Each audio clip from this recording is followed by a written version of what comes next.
Sasa kuna watu waliopinga kwenye hiyo chain.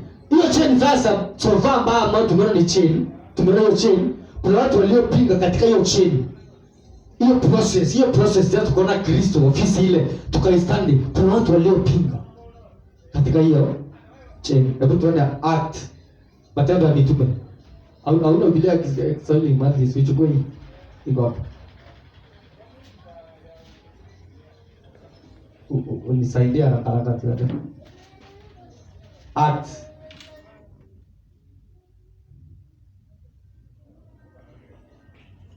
Nimesema kuna watu waliopinga kwenye hiyo chain. Sasa hebu tuone Matendo ya Mitume 15 kuanzia 1 hadi 5. Acts chapter 15 verse 1 to 5. Kidogo tu tuharakishe place kwa ajili ya muda. Nasema wakashuka watu waliotoka Uyahudi. Wakawafundisha wale ndugu ya kwamba msipotahiriwa kama desturi ya Musa hamwezi kuokoka. Kidogo. Anasema wakashuka watu waliotoka Uyahudi. Wakawafundisha wale ndugu ya kwamba msipotahiriwa kama desturi ya Musa hamwezi kuokoka. Unasikia? Kuna kitu ameongeza huyu mtu. Hao watu ambao wanasema walioshuka ni akina nani? Ni wahubiri. Wani kama unasikia wakawafundisha wale ndugu ya kwamba msipotahiriwa. So ameongeza msipotahiriwa. So ameanza kuweka kwamba kuna kutahiriwa kwanza. Sio kama tunapata. Uongo ni nini? Sasa wanaleta uongo. Wanaleta uongo sasa. Kwa watu. Kwa wanafunzi. Uongo ni kuondoa kitu kwenye kweli. Kitu ya kwanza, uongo pia ni kuongeza kitu kwenye kweli. Na uongo tena unaweza kuwa ni kubadilisha kitu kwenye ile kweli.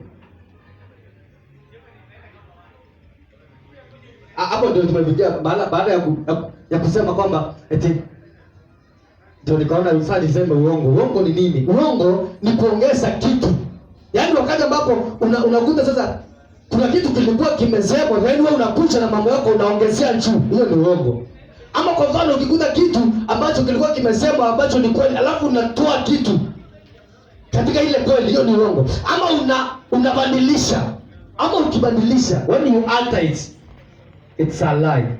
Hiyo ndio uongo. Kuondoa kitu kwenye kweli ama kuongeza kitu kwenye kweli ama kubadilisha kitu kwenye kweli. That is a lie. Hiyo ndio uongo. Adding plus and altering. Hebu tuendelee sasa. Akawaambiaje? Yaani eti akawaambia kwamba msipotahiriwa kama desturi ya Musa hamwezi kuokoka. Sio kama sasa hao wameanza. Ni akina nani hao? Wayahudi hao. Amani ni wahubiri wenda. Walikuwa makuhani wahubiri wale. Ama ni akina nani? Walikuwa Wayahudi tu wala ambao wameokoka. Pendeza ni waamini. Walikuwa waamini. Sasa ndio nimekuambia sasa tumeanza kuona sasa katika hiyo chain na kina nani wanapinga. Hao ni Wayahudi. Wanaambia watu kwamba msipotahiriwa. Hao si ni Wayahudi ambao wanajua kina cha nani? Cha Kristo, ambao wanajua imani. Lakini wanajaribu kuongezea vitu. Sasa wanapoongezea hiyo ni uongo. Wanapinga. Wanapinga hiyo chain. Wanapowaambia kwamba lazima mtahiriwe. Msipotahiriwa kama desturi ya Musa hamwezi kuokoka. Nasemaje? Sema basi baada ya Paulo na Barnaba kushindana na watu hawa na kuhojiana nao sana, ndugu wakaamuru kwamba Paulo na Barnaba na wengine miongoni mwao wapande kwenda Yerusalemu kwa mitume na wazee kwa habari ya swali hilo. Mstari wa 3 anasema basi wakasafirishwa na kanisa wakapita kati ya nchi ya Foinike na Samaria wakitangaza habari za kuongoka kwao mataifa, wakawafurahisha ndugu sana. Walipofika Yerusalemu wakakaribishwa na kanisa na mitume na wazee, nao wakawaelezea mambo yote Mungu aliyofanya pamoja nao. Lakini baadhi ya madhehebu ya Mafarisayo walioamini wakasimama wakisema ni lazima kuwatahiri na kuwaagiza kushika torati ya Musa. Lakini baadhi ya madhehebu ya Mafarisayo walioamini wakasimama walioamini wakasimama wakisema ni lazima kuwatahiri na kuwaagiza kuishika torati ya Musa. Sio kama unaona? madhehebu ya walioamini. Mafarisayo wale. So hawa ni watu ambao wanapinga. They are qualified to be an antichrist. Because sasa kile ambacho Paulo na Barnaba wanahubiria watu wakiwaambia kwamba kile ambacho Kristo amefanya katika maisha yao, kile ambacho Kristo amefanya kwa ajili yao, wao ni akina nani ndani ya Kristo? Na hao wanakuja na mambo mengine. Hao ni waamini. Mafarisayo hawa. So kumbe wewe unaweza kuwa farisayo bado ukipinga. Walioamini wakasimama wakisema, yaani wakasimama wakahubiri kwamba hapana, lazima mtu atairiwe na kushuka torati yote. Unakuta hapo pastor amesema kwamba Paulo alikuwa anashindana na hao watu. Wakaanza kushindana nini, wakaenda sasa wakihubiria watu. Yes. Wako tu leo saa hii. Unaambiwa usipotoa fungu la 10 umelaaniwa. Imagine. Ambayo si sawa kabisa katika sio sawa katika cheni ya Kristo. Yeah. Katika utimilifu wa Kristo hiyo sio sawa kabisa. Eti kwamba usipotoa tithe, usipotoa fungu la 10, eti wewe umelaaniwa na nani? Ukatoa wapi hayo? Tunaenda jehanamu. Tunaenda jehanamu. Nani akasema hivyo? Katika kiumbe kipi? Katika umbaji mpya ukalaaniwa na nani? Unaona sasa? Ama sasa ni wahubiri already. Ni kikundi. So tumeona ni kikundi kinachopinga. Maana anasema lakini baadhi ya madhabahu ya Mafarisayo walioamini wakasimama wakisema ni lazima kuwatahiri na kuwaagiza kushika torati ya Musa. Kabisa hao wanaleta vitu tofauti. Hiyo ni uongo na wanapinga Kristo. They are now becoming antichrist.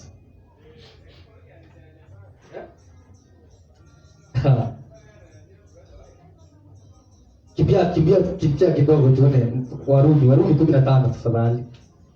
15 kuanzia 30. Hatuwezi maliza bado, tutaenda tu pole. Baada tutaachia chapter 5 Romans kuanzia 30. Nasemaje? Warumi 15:30 nasema, ndugu zangu, nawasihi kwa Bwana wetu Yesu Kristo na kwa upendo wa Roho, jitahidini pamoja nami katika maombi yenu kwa ajili yangu mbele za Mungu. 31 anasema kwamba endelea kwamba nasema kwamba niokolewe na wale wasioamini katika Uyahudi, na tena huduma yangu niliyo nayo huko Yerusalemu ikubalike kwa watakatifu, nipate kufika kwenu kwa furaha kama apendavyo Mungu, nikapata kupumzika pamoja naye. Mungu wa amani na awe pamoja nanyi nyote. Amina. Kuna kitu hapa anasema, huyu ni Paulo. Ndugu zangu, nawasihi Bwana wetu Yesu Kristo na kwa upendo wa Roho, jitahidini pamoja nami katika maombi yenu kwa ajili yangu mbele za Mungu, kwamba niokolewe na wasioamini katika Uyahudi, na tena huduma yangu niliyo nayo huko Yerusalemu ikubalike kwa watakatifu. Maana anaomba huduma hii huduma gani? Huduma ya kuambia watu jinsi ambavyo walivyo sasa ikubalike. Maana kuna wale ambao wanakuja wanaanza kuambia tofauti. So anaomba jitahidini kuomba pamoja nami ili huduma hii niliyo nayo wasioamini katika Uyahudi. Na tumeona hata kwanza hata wale ambao walikuwa wanapinga ni waamini. Hebu tusome na hiyo 16 basi 17 tuone anasema nini. Hiyo tu Warumi 16:17. Nasema, ndugu zangu, nawasihi waangalieni wale wafanyao fitina na mambo ya kuwakwaza kinyume na mafundisho mliojifunza, wajiepushe nayo. Unaona? Anasema ndugu zangu, nawasihi waangalieni wale wafanyao fitina na mambo ya kukwaza kinyume cha mafundisho mliojifunza, mkajiepushe nao. Kwa sababu walio hivyo hawamtumikii Bwana wetu Kristo, bali matumbo yao wenyewe, na kwa maneno laini na ya kujipendekeza waidanganye mioyo ya watu wanyofu. Maana utii wenu mmewafikiria watu wote, basi nafurahi kwa ajili yenu, lakini nataka ninyi kuwa wenye hekima katika mambo mema na wajinga katika mambo mabaya. Sasa hapo kuna kitu ambacho anazungumza.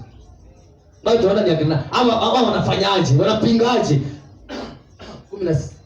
17 anasema, ndugu zangu na wasii, waangalieni.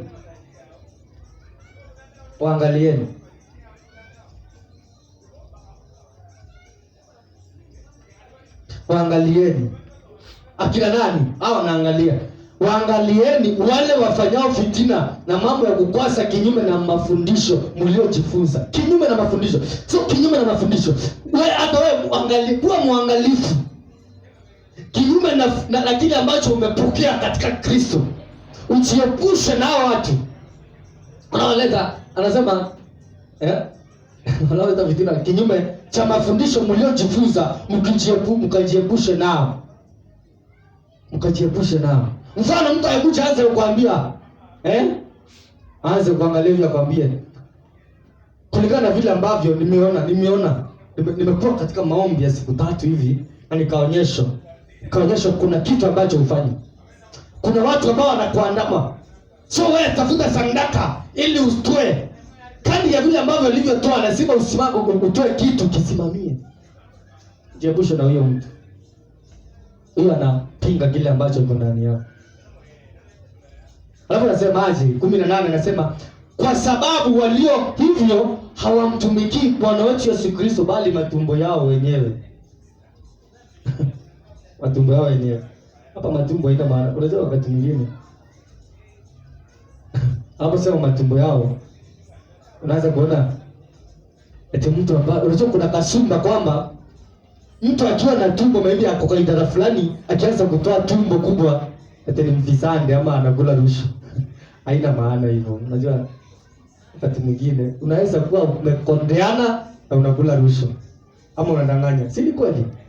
Unaweza kuwa tu bado uko na afya yako, kitambi iko mbele kabisa umenona, lakini unahubiri ukweli. So unajua kuna kasumba fulani ambayo inasema kwa mfano kama ni hawa wanasiasa hawa wakiingia katika ofisi mtu anaanza kuwa na kitumbo, sasa nasema amekula mali ya wananchi. Haina ukweli kabisa. Mimi siwezi support hiyo kitu, maana wakati mwingine unaweza naona tu na ujue hata ukuli rushwa ama uibi ama hauna udanganyifu. Na kuna mwingine anaweza kondeana kabisa apue kama kamba. Hili corruption iko yake kabisa. So anaposema matumbo hapa kuna kitu kingine ameongezea hapa, anasema matumbo yao, kwa sababu walio hivyo hawamtumikii Bwana wetu Yesu Kristo bali matumbo yao wenyewe, na kwa maneno laini na ya kujipendekeza waindanganye mioyo ya watu wanyoofu. Maneno yao laini. Unaelewa laini nini? Hili maneno laini. Unadhani lazimanga maneno si matamu mtoa nyoka pangoni, kitu kama hicho. Na msemo kama huo. Si maneno matamu mtoa nyoka pangoni. Yaani sasa maneno mazuri, matamu ya undanganyifu ndani yake. Ya awatoe wenye mioyo minyofu. Yes. Anasema pia hayo matumbo ni kama tamaa. Baada ya kuwa wamekufundisha, wana target kutoka kwako, wana tamaa ya vitu vyako. Sasa wataanza kukwambia unahitaji uleta kiasi ya hela fulani kwa ajili ya kitu fulani ama kufunja madhabahu, vitu kama hizo. Manake wana tamaa hiyo ni ile, yani hiyo matumbo ni tamaa ya kupokea vitu kutoka kwako baada ya kuwa wamekufundisha uongo. In fact, na wanatumia maneno mazuri kukutanganya wewe. Thank you. Yeah. Iko hivyo kabisa. Maana anasema hata nilikuwa nimeandika mahali nasema matumbo yao ni neno la Kigiriki. Linatokana kwa neno la Kigiriki linalosema linaloitwa koilia. Neno la Kigiriki koilia. Matumbo yao, matumbo unaposema matumbo yao ni neno la Kigiriki. Imederiviwa from the word of in Greek word koilia. Hivyo tu inatamkwa koilia. Koilia, koilia. Neno la Kigiriki koilia likimaanisha appetite. Maana yake tamaa, kutaka umaarufu, sifa, hivi vitu kama hizo. Hivyo tu kabisa iko sawa. Neno la Kigiriki natokana na neno la Kigiriki koilia, linalomaanisha appetite. I think hata ukisoma King James itazungumza kuhusu appetite. Maybe inazungumza hivyo appetite King James. Kwa hiyo maana yake tamaa. Yes. Umesema hivyo sisi tumbo unanikumbusha nilikuwa mahali nikasikia mtu akisema ati kwa kanisa yao wale watu wanakaanga pale mbele, wale watu wakubwa, alafu kuna wale wa nyuma. Sasa watu wa mbele ilikuwa inafaa kila wakati wanafu, hao ni kazi yao ni kufunga na fasting. Sasa walikuja wakagundua huwa hawafasti, wenye wanafasti ni hao wa nyuma. Sasa waliambiwa wanajazanga tu tumbo na kulala kwa nyumba, hawakujangi kufasti. Sasa ilikuja ikawaletea taabu sana. Amina. Umeiona kwa King James? Mbele. So ni kwa na tamaa. Ni tamaa kabisa. Hiyo ni jina ile kwa Elia ambayo inamaanisha tamaa. Maana yake kuwa na tamaa. Ama wengine wanataka umaarufu. Wengine wanataka sifa. In fact kuwa maarufu si mbaya. Unajua shida ile. Kuwa maarufu. Lakini amesema aje? Tuangalie muktadha. Amesema vizuri. Unaposema maarufu, unajua watu wengine wanasema kwa hivyo wale watu wa maarufu wote wanatumikia matumbo yao. Si matumbo yao. Ama wale ambao watu wana sifa. Tuelewe muktadha. Amesema hivi. Anasema kwa sababu walio hivyo hawamtumikii Bwana wetu Yesu Kristo. So kuwa maarufu wakati ambapo unamtumikia Bwana wetu Yesu Kristo, ama unazungumza kuhusu kile ambacho Kristo amefanya katika watu wanadamu, hata ukiwa maarufu ni vizuri sana, si mbaya. Lakini shida ni kwamba unataka kuwa maarufu kinyume na kile ambacho Kristo amefanya. Unatumia tu uongo wako. Unaweka uongo, una alter, unabadilisha vitu, unaongeza vitu, unatoa vitu ili uwe maarufu. Hiyo ndio wanasema jiepushe na watu. Kuwa maarufu, kuwa na kitambi kabisa ni vizuri sana. Kwanza ukiwa ndani ya Kristo unataka hata kuwa umenona kabisa. Hiyo si baya. Na si kwamba kuna tamaa. Yaani ni afya yako kabisa. So usianze kuona eti watu ambao wako na appetite hayo, wako na healthy, wako na matumbo zao, useme kwamba si haina maana kwamba wako na tamaa. Haina maana kwamba wako sawa kabisa. So, lakini shinda ni lengo lao katika ufundishaji hilo neno, wanafundisha kinyume ama outside ama inside Christ. Hiyo ndio kitu. Bwana very soon. Sasa mimi naenda kuwa na kitambi. Sasa hiyo kitambi itakuwa kwamba mimi niko na tamaa. Maana mimi nitakuwa na kufundisha ukweli kabisa. Ukweli wa Kristo. So wakati ambapo ukiona watu hapa tukianza kuwa na matumbo makubwa, usianze kusema tuko na tamaa. Ama tukianza kuwa maarufu. Kwa mfano kuna watu wengi ambao wanahubiri neema kabisa. Na ni wa maarufu, na niko maarufu. So hao si kwamba wako na tamaa. Yes. Hata Yesu alikuwa maarufu. Very good. Yesu alikuwa maarufu. Alikuwa maarufu. So kuwa maarufu kabisa haiyapata. Sio, hakuna ukweli uliopo. Lakini sasa shida ni kwamba hao watu ambao unaambiwa ujitenge na wao, wanaleta mambo yao wakitumikia hiyo matumbo zao. Wanaposema matumbo yao ni tamaa. Katika hiyo tamaa wanajaribu kukuibia. Wale mtu tu akuja tu direct tu aseme mimi niko na shinda ya hela, nisaidiani hela tu.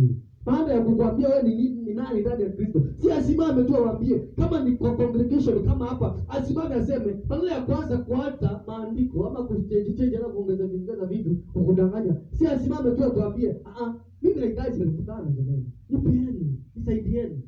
Tutampea. Hatuna shida maana, lakini shida ni kwamba anaanza kubadilisha vitu ili tutangamishe. Huwezi kukupea hata shilingi. Lakini ukikuja tu vizuri utakupea. Hatuwezi kukupea. Ukaanza kukuja hivyo hata kupea kitu. Lakini ukikuja tu direct utakupea. Azama tutakuwa na hayo. Nasema hiyo nikafikiria. For example, nasikia kwamba msipomsaidia mchungaji mtapoteza kanisa. Unajua ukishaamini hivyo kweli tutapotea. Magonjwa itakuja kwa nyumba. Vitu kama hivyo unakuta kwamba wanakuwa wanahubiri kisicho. Maana si fundisho la Kristo hilo, linaniongeza wewe mwenyewe umeongeza katika fundisho hilo. Kwamba usiposimama na mchungaji, kazi mnapoteza, laana inawafuata, magonjwa ndio hayo. Na in fact watu wanaaminia katika hiyo. Usipofanya hivyo unawacheka. So they are altering. Sasa wanabadilisha ukweli. Hiyo ndio uongo. Bado wanafanya nini? Wanapinga Kristo, ni antichrist.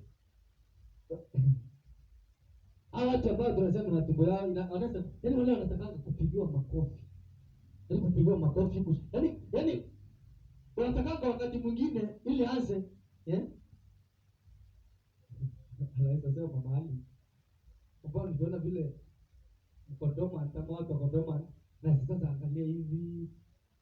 Hiyo shida ni kwamba hata unaweza sema kitu, kwa mfano useme Lazaro akafufuka, ukanyanyuka na kwamba inaenda kuwa biashara yako imekufa, ndoa yako imekufa, si kazi yako. Sasa jamani, kusema tu kweli, Yesu alikuwa anaangalia, anazungumzia biashara kabisa. Yesu alikuwa anazungumzia ndoa.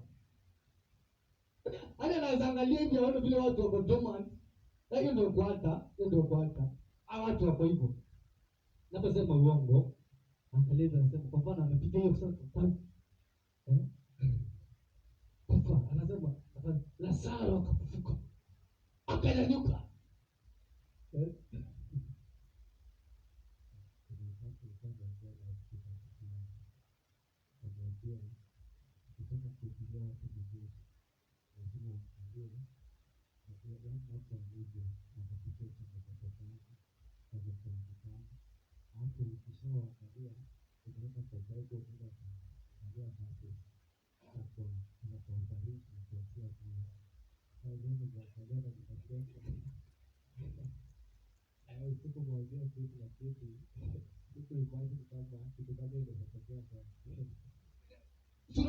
Anasema anaangalia hivi.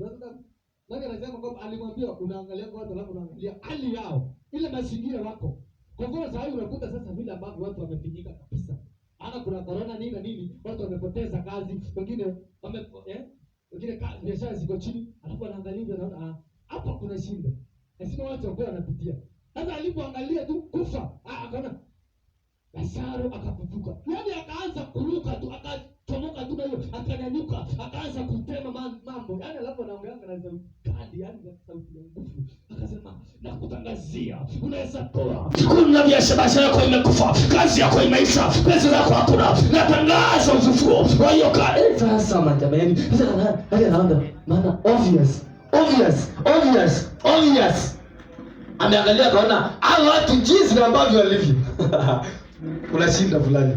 Yaani ajaambia tu lakini kulingana na hesabu yenye amefanya. Mbona watu wako na shida. Yaani hiyo ndio altering. Hao ndio watu sasa wanaitwa matumbo yao. Unajua ni kwa nini? Anapofanya hivyo, anapokuambia kwamba anatangaza ni majira mapya kwako, na kuhakikisha kwamba leo ni siku yako, na kwamba una chochote ambacho kilichokufa kinaenda kufuka. Chunganishe na hii neema. Anaanza kusema hivyo. Unajua obviously utatoa. Hii sasa ndio tamaa, maana wanakuibia. Si utajunganisha na neema vitu zako zifufuke. Yes. Kuna mtu hapa ako kwa friend wa FP kwa, na najua ananifuatilia. Sasa ni mhubiri by the way, lakini nataka uone vile anapika fundisho la Kristo. So unajua mtu anasoma kile umepost, alafu kila ataandika kitakujulisha anasema nini. Hebu tusome Joshua 6:25. Joshua 6:25 inasema, huyu ni mhubiri huyu. Joshua 6:25. Yeah. Inasema hivi. Nasema lakini Yoshua akamhifadhi Rahabu yule kahaba na watu wa nyumba ya baba yake na vitu vyote alivyokuwa navyo, naye akakaa kati ya Israeli hata leo, kwa sababu aliwaficha wale wajumbe aliowatuma Yoshua ili kupeleleza mji wa Yeriko. Nasema Joshua 6:25. Yeah, sasa ameandika Joshua 6:25. God speaking to his servant Joshua about breaking evil altar that was speaking familiar upon his life and the entire Joshua's family. There are some foundations we are supposed to deal with. If not so, those foundations will deal with you. Hizo misingi. Without that, hizo misingi sitakabiliana na wewe. Sema kuna misingi. Anasema kwa ajili hiyo Joshua alikuwa anazungumza, Mungu alikuwa anazungumza na Joshua sio kuna vitu ambavyo alikuwa kulingana vile anaelezea. So anajaribu kusema kwamba kuna misingi fulani ambayo unahitaji kudili nayo. Usipodili nayo itakabiliana na wewe. Mwana wa Mungu, misingi gani? Unasema 2 Corinthians 5:17. Na imekuwa sasa mtu akiwa ndani ya Kristo amekuwa kiumbe kipi? Jamani, hiyo mambo yote yametokea. Na hata ametafsiri la andiko nje ya muktadha Kabisa. Na namba 2, muamini hapo na msingi katika Kristo. Yeah. Hapo hiyo Joshua 6:25. Mimi sijaona Mungu akiongea na Joshua. Acha nirudie kusoma. Anasema lakini Joshua akamhifadhi Rahabu yule kahaba na watu wa nyumba ya baba yake na vitu vyote vilivyokuwa navyo, naye akakaa kati ya Israeli hata leo, kwa sababu aliwaficha wale wajumbe aliowatuma Yoshua ili kupeleleza mji wa Yeriko. Sasa hapo hakuna Mungu akiongea. Sasa unaona mfano nilikuwa nasema unaweza ukakimbilia unapinga mtu ukakoti vitu ambavyo haviko. Maana hii ni haraka ya kujaribu kukanusha kitu fulani, lakini hata andiko lenye limetumika pale bado aliambatani na kila ambacho kimesemwa pale. Ndio ilikuwa ni majaribu. Kuna mahali tulisema kwamba ukitaka kueleza mtu hivi unafanya systematic study. So unajua huyu tu anaropoko tu. Ni kwa mfano hapo bado tunasema kwamba kuhusu kufa kwa Lazaro. Alafu unaanza kuweka vitu zako kwamba vitu zako kabisa. Yesu tu alifufua Lazaro, simple, hakuna kitu kingine. Hakuwa na mambo mingi, hakuwa na yani hata kama kuna vitu vingine. Sasa kwanza kabisa tuangalie vile alifanya. Ni Lazaro tu alifufuka. Sasa Lazaro na biashara inafanana? Kama wanasema kwamba kasi ya mahubiri ile Yesu alipomtoa Lazaro kwa alipofufuka. Kwa Yesu akasema wamfungue. Sasa unasikia kasi ya mahubiri ni kufungua. Bana. Sasa kusema eti Yesu akaambia watu wamfungue Lazaro hiyo sanda. Akasema anaanza kusema na mimi nataka kuwafungua. Watu na Yesu anaanza kusema mambo yake. Unajua? Ngine Mungu alifahamilifu bala. Hizo vitu lakini watu wanazipenda. Alafu watu wanatoa pesa. Jamani. Anaanza kusema kwamba unasikia unataka kufunguliwa kama maana hiyo ndio kasi. Hiyo ndio kasi tumeitiwa. Hiyo ndio kasi ya ubiri. Hiyo ndio kasi ya mchungaji kwamba kufungua kile ambacho kimefungwa katika maisha yako. Yaani unaanza anakuambia connect sasa ili ukaweze kufunguliwa maisha yako. Jamani, sasa aliwaambia tu just wamfungue tu na ikaishi. Hivyo tu. Haikuwa na mambo mengi. Sasa huyu moto anaata ili kwamba aweke mambo yake na yingiane. Yes. Wahubiri kama ni wale tumesomewa kwa Acts 15. Yaani wanakuja alafu wanakuambia kuna kuokoka na kuna kukombolewa pia. Sasa kuokoka na ukombozi wanakuambia ni viwili tofauti. Sasa atakwambia kama mmeokoka na mjafunjiwa madhabahu na misingi fulani, bado haujaokoka vizuri. Unahitaji ushughulikiwe kwanza, maana sitakusumbua na mwisho utaenda jehanamu. Sana anaweka vitu ambavyo viko kabisa. Niliona mwingine kwa TV kama kuna yule alikuwa ameambia kwamba anataka kufunja madhabahu. Sasa alijaribu kumwombea kufunja hiyo madhabahu, lakini sasa huyo mtu alikuwa amemtumia message. Anasema bwana, niombea kichwa kipone lakini hakishawahi pona. Sasa alikuwa anajaribu tena kutafuta pesa kwao kwa njia ya kusema kwamba kuna madhabahu ya kujirudia. Kwa mfano nasikia watu wanasema eti tunataka kuhubiriwa. Unajua kuna mtu anaweza kuja hapa aanze kuambia sasa kila siku tu ni Yesu. Kila siku tu unahubiri tu Yesu.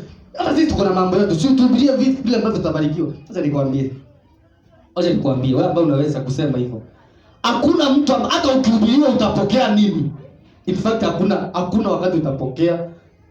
Siri ya kupokea, siri ya kupata vitu za ulimwengu, siri ya kuwa tajiri ni handi wake.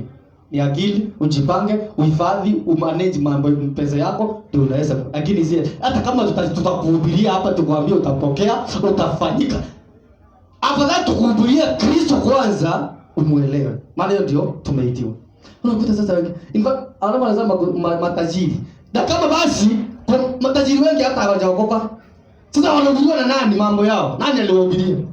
Waliambatanishwa kwa maandiko ni wapi? Ni fakta ya furaha. Fakta ya furaha ya mtu haitegemei hela. Fakta ya mtu inategemea mtu na mtu, yani mtu mwenyewe. State of mind ndivyo wazungu wanasemanga, state of mind. Your happiness it will depend with the state of your mind. Furaha yako ina depend na wewe mwenyewe, si hela. In fact kuna watu ambao wako na hela, unapotuambia kwamba tuanze kuhubiri mambo yetu eti ya kawaida, bado tunahitaji mambo, tusianze kukatalia Yesu. Hata tukihubiri hayo, haileti furaha kwako, haileti chochote. Furaha hailetwi na hela, ni katika vile ambavyo utakaa. Hebu tuende Wakorintho. Sisi tumemaliza hiyo ya Warumi. I think tulikuwa tumemaliza. Ndio tulikuwa tunaangalia Wakorintho. Sasa tunaendelea kuona ni akina nani hao wanapinga. Si kama tunapata. Hao watu wanasema kuziona hii nikasema si mbaya, lakini anataka makofi badala ya kuhubiri ujumbe wa Kristo jinsi ulivyo. Sasa shinda ni kwamba hawahubiri ujumbe wa Kristo jinsi ulivyo. Wanajaribu kuata, wanajaribu kuanda, wanajaribu ku subtract on atri. So that is the problem with them. But when the moment that watahubiri the message of Christ the way it is, hao watu wako sawa kabisa. Hata wakiwa na matumbo na ile nini, itakuwa sawa. First Corinthians. Kimbia kidogo. First Corinthians 15:1. Utasomea 15. First Corinthians. Chapter 15. Kuanzia hapo tuone.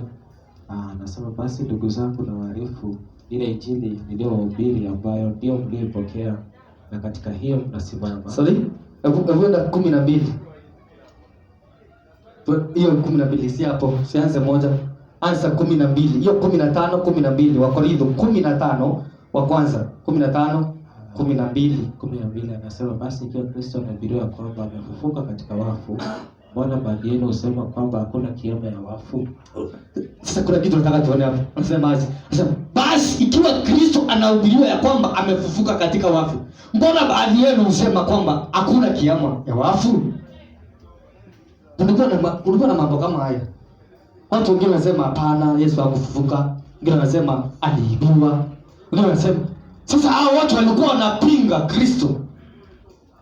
Labda jaribu kuangalia jinsi ambavyo upingaji unaendelea katika hii chini. Mpinga Kristo jinsi ambavyo anaweza pinga. Anaweza pinga kwa njia mingi sana. Anaweza pinga kwa njia tofauti sana. Si lazima unajua kwa mfano mtu alikuja asimame hapa direct asimame hakuna Yesu, hautamfuata, utamtoroka obvious. Ama aseme hakuna Mungu. Lakini kwa mfano akisimama hapa aanze kuzungumza vitu ambavyo tunazungumza hapa, vile ambavyo tumeona maandiko ikisema anaanza kudanganya vitu kama hizo, obvious atakuwa anapinga Kristo. Na utakaa mahali pale, maana atadanganya moyo wako katika mafundisho mapotofu. So nasema kuna watu ambao walikuwa wanasema, hata wale wanasemanga hakuna kiama. Basi kama watu wanasema hakuna kiama, basi anasema anasema basi ikiwa Kristo anahubiriwa ya kwamba amefufuka katika wafu, mbona baadhi yenu husema kwamba hakuna kiama ya wafu? Ilikuwa shida katika Wakorintho. Wengine walikuwa wanazungumza vitu kama hizo, Paulo akizungumza na wao. Wengine walikuwa wanasema hakufufuka, wengine wanasema aliibiwa na wanafunzi wake. Yes.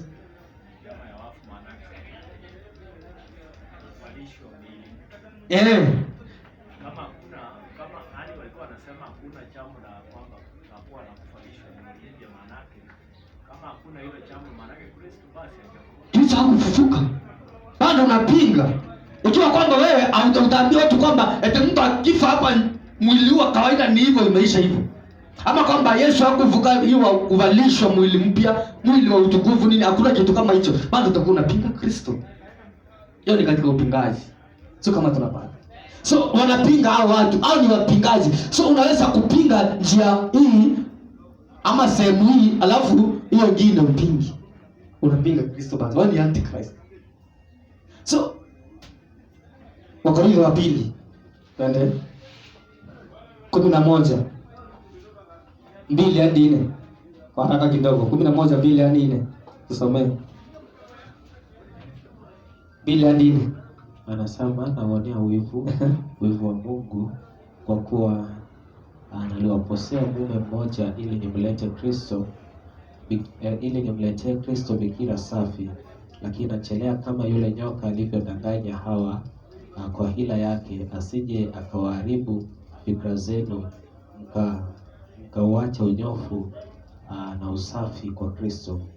Mstari wa 4 anasema, maana yeye ajaye akihubiri Yesu mwingine ambaye sisi hatukumhubiri, au mkipokea roho nyingine msioipokea, au injili nyingine msioikubali, mnatenda vyema kuvumiliana naye. Nasikia anasema hivyo mpaka hivi. Anasema aje? Si kama umeelewa hapo vile anavyowaambia hao watu. Anaposema hivi anasema aje? Tatu. Lakini nachelea kama yule nyoka alivyo wanyang'anya Hawa kwa hila yake. Hawa walipata ujumbe mwingine tofauti. Sasa huyo nyoka akakuja akaata. Nyoka ambaye I think tumejua nyoka. Tumeviliwa tu akisema hata watoto wa nyoka sisi kama yuliza yeye tukaona ni wale ambao ni wahubiri, wale ambao si nyoka huyu ambaye anatambaa. Sasa naposema nyoka hata Hawa alipata fundisho nyingine tofauti na ile alikuwa amefundishwa ama wamefundishwa na Mungu akiwaambia hivi na hivi, wakakuja wakakuwa altered their mind. Their mind ikakuwa altered. The moment walikuwa altered wakabadilisha kile ambacho walikuwa wameambiwa. So ndio anawaambia nachelea kama yule nyoka alivyo mnyang'anya Hawa kwa ile yake, asije akawaharibu fikra zenu. Fikra inaweza haribiwa. Na the moment tunahubiriwa kitu kingine, unapokea roho mwingine tofauti na yule ambaye ni Kristo.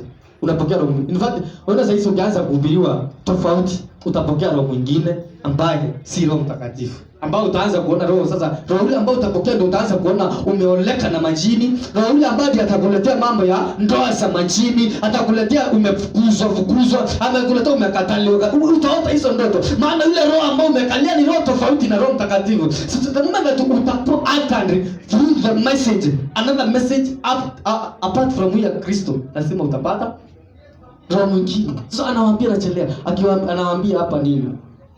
Anaendelea akiwaambia ile yake asije akawaharibu fikra zenu, mkauacha unyoofu na usafi kwa Kristo. Maana yeye ajaye akihubiri Yesu mwingine ambaye sisi hatukumhubiri, au mkipokea roho nyingine msioipokea, au injili nyingine msiokubali, mnatenda vyema kuvumiliana naye. Yaani mnakubaliana yeye. Kwa mfano akianza kuhubiri Yesu mwingine, kama akianza kuhubiri ujumbe mwingine, mnapokea roho nyingine. Na mnafanya vyema kuvumiliana na yeye. So usivumiliane na yeye, usikubaliane na yeye. Wewe mtu jitenge naye, jiepushe naye. Wewe mtu mpinga Kristo. Bado hao walikuwa wanapinga. Yaani nyoka pale katika shamba la Edeni alikuwa mpinga Kristo. Mungu alikuwa anapinga kile ambacho Mungu alikuwa amekiweka. So ndio kwa sababu anatumia mfano. Actually kuna namna ukisha twist hiyo chain, huyo Kristo kwenye hiyo chain, unakuwa unamhubiri Kristo mwingine, Yesu mwingine. Yaani ukitwist tu kidogo huyo Kristo ambaye tumemuona hapa katika hiyo chain, utakuwa automatically unahubiri Yesu mwingine. Yaani ukitusi tu kidogo hivi, yaani ukileta tu kidogo hivi, yaani uacha tu kidogo hivi, utakuwa unahubiri Yesu mwingine. Kando hiyo tunamwangalia. Angalia. Anasema achaye. Anasema maana yeye achaye akihubiri. Maana yake mnaweza mwalika asipokujua. Ndio sana. Mnaweza mwalika mkampa pulpit, lakini ukisoma huku pengine kuna namna anasema hata msishirikiane na yeye, maana yake hata asipewe pulpit. Maana anaweza kuja pasipo kujua, baada ya kumpa pulpit kila anazungumza ni mambo ya ajabu sana. Ajabu sana. Tofauti kabisa na kile ambacho tumepokea. Ndio anawaambia hivyo. So hao wanapinga ni akina nani? Kuna mwanasiasa hapo? Ni wahubiri wote. Wahubiri hata kwanza wanajua hii kitu. Wanajua mambo ya Kristo, wanajua hii ofisi, ndio wanapinga. Maana anasema ajaye akihubiri ni wahubiri. Na ndio unaona leo hii wanapinga kabisa. Kama anahubiri Yesu mwingine maana yake anajua Yesu mwingine. Exactly. Kama anahubiri Yesu mwingine, anajua yule original, anajua yule wa kweli. Basi wewe anahubiri mwingine. Hivyo basi anapinga yule wa kweli. That is what it is. Hakuna kitu kingine. Wangalatia tukimalizia. Tutaendelea tu bado, maana ni mambo mingi. Galatia 1:6 mpaka 9. Galatians 1 chapter 1 verse 6. Wagalatia 1:6 anasema hivi, nastaajabu kwa kuwa mnamwacha upesi hivi yeye aliyewaita katika neema ya Kristo na kugeukia injili ya namna nyingine. Anasema yani anastaajabu sana jinsi mnavyo na kugeukia injili ya namna nyingine. Yani anastaajabu sana kugeukia injili ya namna nyingine.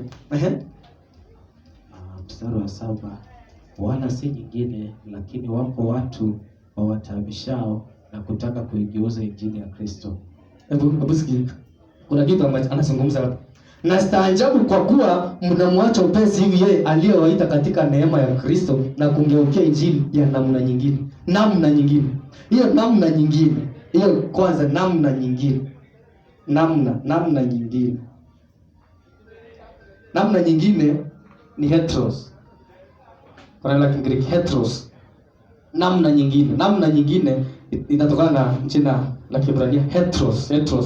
Hivyo tu inatamkwa heteros, bali inamaanisha tofauti. Yaani iko different, totally different. Hiyo ndio wanaposema namna nyingine. Alafu hapo wengine anasema wala sio nyingine.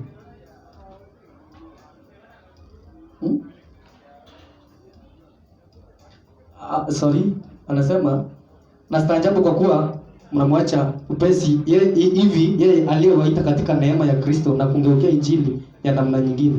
Wala si nyingine. Sasa hii nayo wala si nyingine, hiyo namna nyingine nimesema ni heteros, wala sio nyingine ni halos. Tuko Greek I think. Hiyo ni halos. Ambayo inasema ambayo ikimaanisha the same. Hiyo ni the same. Anaposema wala sio nyingine. Anasema wala sio nyingine. Hiyo ni halos. Kwa mfano, unaweza kuta you can be halos. Unaweza kuta mtu ako US anahubiri about the eternal life. The other person is in Kenya preaching about the righteousness of God. We are the righteousness of God. Someone else is in New York ambaye ana preach about what? Being what? The mission. So all of us we are halos. Si kama tunapata. Hiyo ni kitu kimoja but in different form. We are the same. Ule ambao kwa US anahubiri kuhusu eternal life, we have received eternal life in Christ. Someone else in Kenya anahubiri about what? Hiyo nimesema. About righteousness of God. We are righteousness of God. About someone in New York anahubiri about remission. So those people, all of them, they are in the same category. Halos. They are halos. Wanahubiri kitu the same but in different form.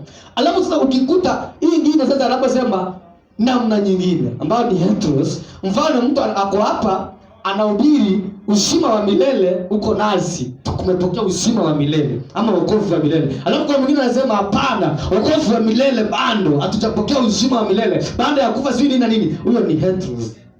Si kama tunapata. Yani heteros ni totally different. That's why anamwambia namna nyingine. Sasa ana namna nyingine analeta injili ya tofauti. Ndio heteros. So hapa anaposema nyingine hapo ilikuwa inamaanisha hivyo. Anasema wala si nyingine, lakini wapo watu wawataabishao na kutaka kugeuza injili ya Kristo, lakini ijapokuwa sisi au malaika wa mbinguni atawahubiri ninyi injili yoyote isipokuwa hiyo tulio wahubiri, na alaaniwe. Alaaniwe. Alaana nini? Laana zinikutoa ile akata lakini laana sasa, kwanza tuone laana katika uhalisia wa kawaida. Laana ni ile kuambia watu mambo, yaani kuambia watu mambo, kutamka mambo mabaya kwa mtu, kumwambia utafanikiwa, utakufa, si nini. Lakini Paulo hawezi kuwa anaambia watu wafanye hivyo. Hawezi kuwa basi mtumishi wa Kristo. Hapo anamaanisha kwamba tuwalaani, yaani